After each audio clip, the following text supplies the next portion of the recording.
Foundations of Amateur Radio. The other day I was woken by the sound of a thunderclap. It was shockingly loud and came out of the blue. A few moments later it happened again.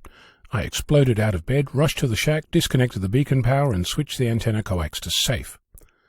After breathing a sigh of relief, everything went dark, and with it came the distinctive sound of the sudden death of the uninterrupted power supply, taking with it my workstation.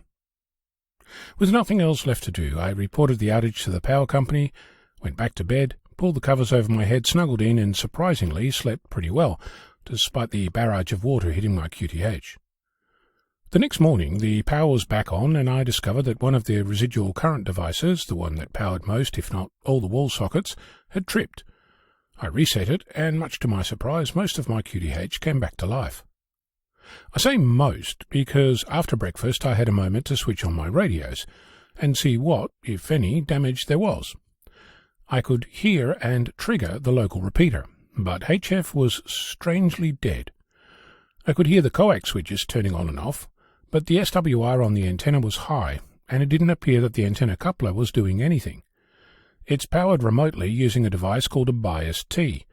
You use two of them to transport a power supply voltage along your antenna coax.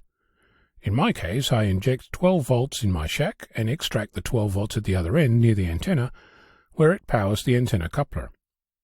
Occasionally, the antenna coupler needs a reset, so I removed the power, waited a bit, and reconnected.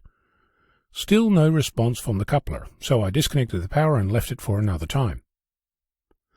A few days later, I had a moment to investigate further, so I went outside to check out the antenna and coupler. Both looked fine. I removed and reinserted the power, heard a click, but wasn't sure since a car came barreling down the road at the same time, so tried again, and heard nothing. At this point, I decided that this warranted a full investigation and started putting together a mental list of things I'd need. I wanted to test the coupler when it was isolated. I wanted to do a time domain reflectometry or TDR test to see if anything had changed. This test uses the RF reflection of a cable to determine its overall length and any faults like a cable break, high or low resistance, and any joints. If you have a nano VNA or an antenna analyzer, you can do this test. It did occur to me that I didn't have a baseline to compare with, so that was disappointing, but I added it to the list. First thing to test was to check if the radio had been affected. I turned it on, did the same tests, and discovered that the bias T was still disconnected, which could explain why I didn't hear a click when I tested a second time. Armed with a level of confidence around power, I tried again to trigger the antenna coupler and got nothing. Dread building over the potential loss of a radio in the storm, I set about swapping my HF antenna to another radio. At this point I was reminded of an incident 37 years ago as a high school student during a class outing. My wonderful and inspirational physics teacher, Bart Vrijdags, took us to the local university, where the head of the physics department of the University of Leiden gave us a tour of their facilities.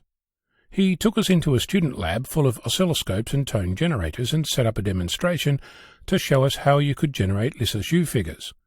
He was having some trouble making it work, and with the impertinence reserved for teenagers, I quoted a then popular IBM advertisement from 1985, "Of je stopt de stekker erin," which loosely translates to asking if he'd plugged it in. I can tell you, if looks could kill, I wouldn't be telling this story. Suffice to say, it wasn't. Plugged in, that is. Back to my HF antenna. Yeah, it was already plugged into the other radio, so unsurprisingly, it was unable to send any RF to or from the first radio. Much like some of the advanced telepathic printers I've had the pleasure of fixing during my help desk days a quarter of a century ago. After all that, I can tell you that HF seems to work as expected. The beacon is back online, and I have some work ahead of me to create some baseline TDR plots, and perhaps a check-in, check-out board to keep track of what's plugged in where.